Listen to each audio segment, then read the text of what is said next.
our political analyst in the first block saying that the Biden administration, because of sanctions, is weak and feckless, that there has to be military might behind it as well. But Ukraine is not a member of NATO. Yeah, so it's a great question. It depends on the nation you're seeking to levy sanctions on. Targeted sanctions, very focused sanctions, tend to work against dictators and oligarchs. Economic sanctions, in the broad way that we've seen them in the past, tend to work toward mid and small economies. Russia will feel the pain of this. The Russian people, the economy will feel the pain of this. There will be inflation. But the oligarchs and Vladimir Putin already are billionaires. So it will create internal problems, particularly when it comes to oil and gas, the export of grain, and obviously between the Ukraine and Russia, 25% of the world's supply of grain is exported. Also, precious metals used in cell phones and computers and other technologies. We'll see an impact of that.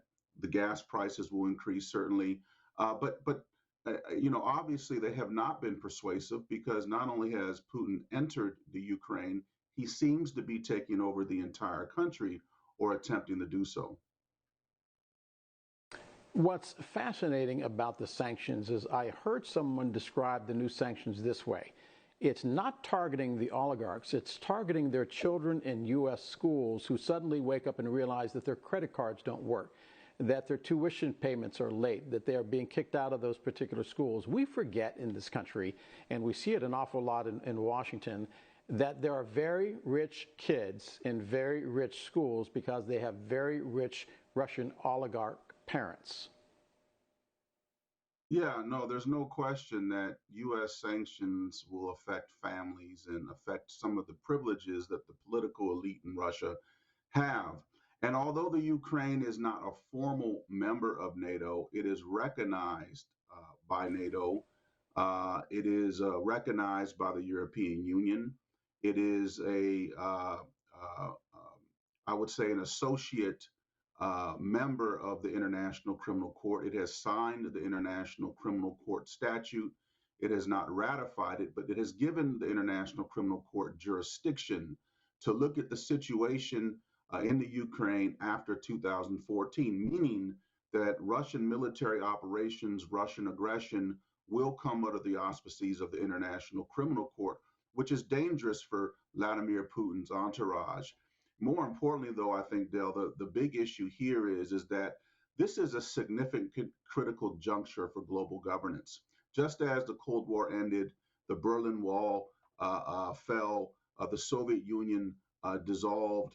Right now, this is the largest blow to international peace and security, and Russia's action here is putting into question the purpose of the United Nations, which is to maintain international peace and security, and also NATO, which is a defense alliance intended to protect European states against Soviet or now Russian aggression. These two institutions and their relevance, as well as the international law that emanate from them, are being called into question. And the international law is questioned, particularly international human rights law and humanitarian law, the law of the use of force. This does have an effect on African Americans who historically have had to make claims to outside law. You might remember the 1951 appeal, We Charge Genocide, the various families who have been affected by deadly police violence and their appeal to the United Nations. So this weakens all of us and general international law norms intended to protect and save human life.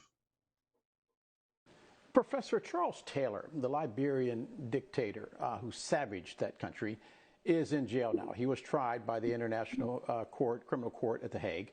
Does anybody, though, expect that Vladimir Putin, after this incursion, will be arrested and tried on war crimes? After all, he is violating international law. He is violating international boundaries. But we're now seeing autocrats, including our former president, thumb their nose at any law and saying, catch me if you can, if they will. So if there are no teeth to those laws, does he have a deterrent? Well, Charles Taylor was tried by the Sierra Leone Special Court. This was an ad hoc tribunal created by the government of Sierra Leone and the United Nations. And the president of Liberia, the first democratically elected female president, had appointed me to oversee the Liberian Truth and Reconciliation process. He was prosecuted, he is being held in jail, and he is in The Hague now. Um, I think that the ICC has been weakened, quite frankly, in the last 10 years. And I'm not certain whether or not the Western states and those that support the ICC would support an investigation and arrest of Putin. But certainly, I think his entourage are going to be targets of either a special ad hoc tribunal potentially, or the prosecutor of the ICC could assert some jurisdiction to at least continue to investigate what they're already investigating, which are breaches of international law with the 2014 invasion of the Ukraine, the annexing of Crimea, and obviously the invasion of eastern Ukraine and related crimes. I don't know if we'll see justice. Sometimes international criminal justice is meant for big countries to impose on small countries like Liberia and President Charles Taylor and others. So I'm not optimistic about that, but I do think it is a potential road to apply pressure to Russia. At the end of the day, he is like President Trump. He is more concerned with himself than his people or the nation that he serves. And it's something when the far right in this country, who accuse people like Dr. King of being socialists, are now the very people supporting socialists and the expansion of the old Soviet empire over American interests abroad and American interests at home. We're at a significant juncture in world history and certainly in American history when just here in Orlando and CPAC, you have entire media networks supporting Vladimir Putin and the expansion of his power. It's something that I've never would have imagined, but we can see with this the boldness of Putin and Donald Trump being played and looped over and over and over again for Russian TV to demonstrate that America seems to support what Russia's doing. Tucker Carlson also playing on that loop on Russian television, RT. Dr. Jeremy Levitt, the professor of international law at Florida A&M. Dr. Levitt, as always, thanks for being with us this morning. We'll be right back.